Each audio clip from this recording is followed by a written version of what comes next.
Hello, it's the VortexCousins back with another video today. Before we start, I apologize we haven't been able to upload. We've been busy these past few weeks. Also, make sure to hit that like and subscribe button. We only cover 4 states: Iowa, Wisconsin, Texas, and Georgia. Make sure to sub and like. Let's get right into the forecast. Starting off today, in Texas and Georgia, we have a level 1 to 5 wind and hail.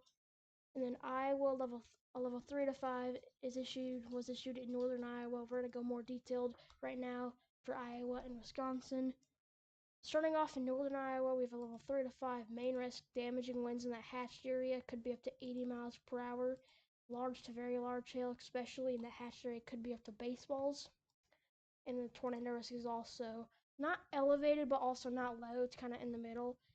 I do think if you're in northern Iowa around Mason City, I do think if you're in that 5% area, there could be a strong tornado, even if you're not issued in that level, even if you're not issued in that hatched area, just so you know. And anywhere else in that 2% area could see an isolated tornado or two.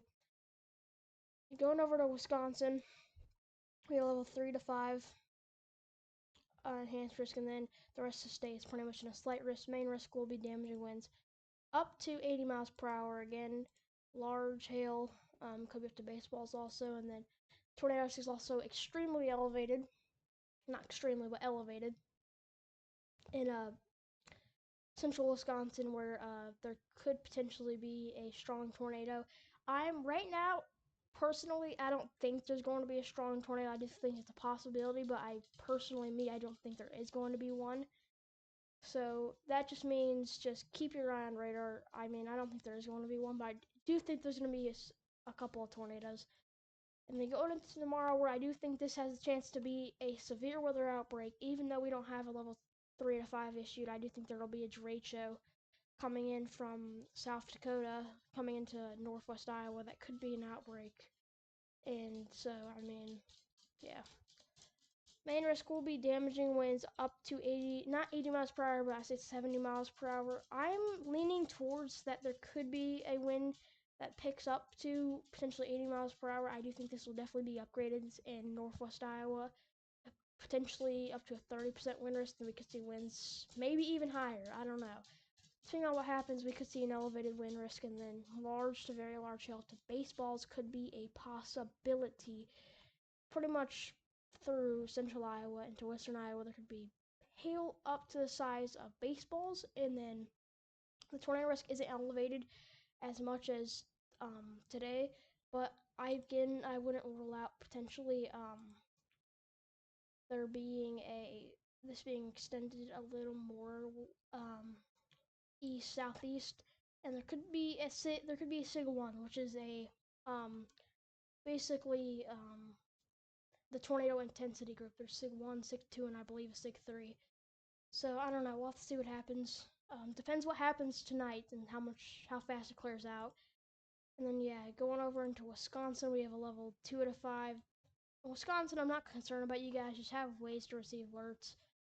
Mainly watching central Wisconsin and southern Wisconsin for the strongest severe storms. Main risk will be damaging winds up to 70 miles per hour.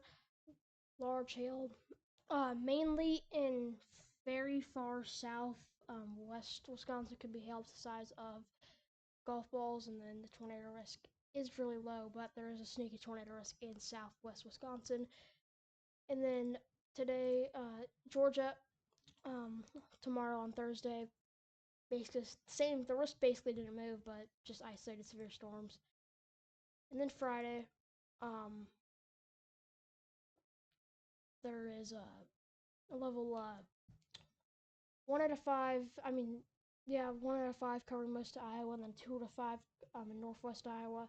Very widespread day in Wisconsin too. I think there's gonna be isolated severe storms, depending where is kind of unknown right now, but anywhere in the risk area, you can see isolated severe storms. And then after this, looks like it's gonna be pretty nice. The 4th of July, I'm a little concerned about. I do think it's gonna be a really sloppy 4th of July.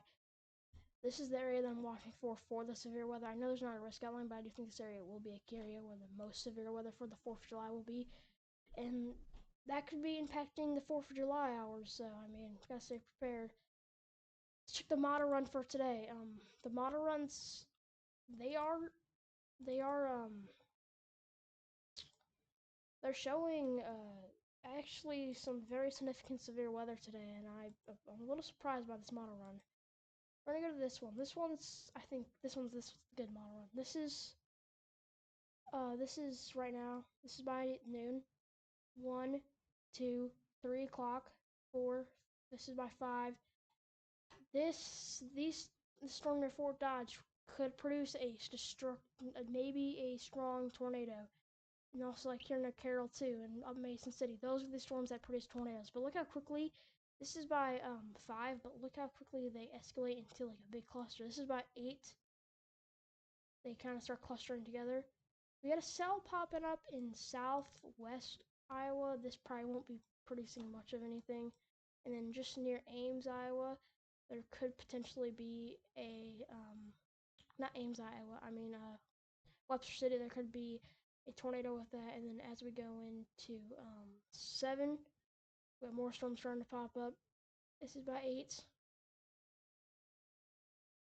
It's by 9 o'clock. We get a bunch of storms starting up over here in Wisconsin too. Clustered. I don't see much discrete supercells, but again, stuff out like this on the line, stuff like that, we can see. And then this is by midnight. Storms crossing over in western Iowa. You can see a pretty powerful line of thunderstorms producing up to 80-mile-per-hour winds. This is by 1 o'clock. South of Storm Lake, there could be some maybe discrete cells still going. 2 and then 3 o'clock. Got more storms forming just north of Storm Lake that could produce still again a strong tornado potentially. And then by 4, we got another cell forming behind this line, potentially very destructive line near Waterloo. This is all I got for you guys in today's video. So yeah, that's all I got. Have a good rest of your day. God bless you. And yeah, that's all I got. Peace.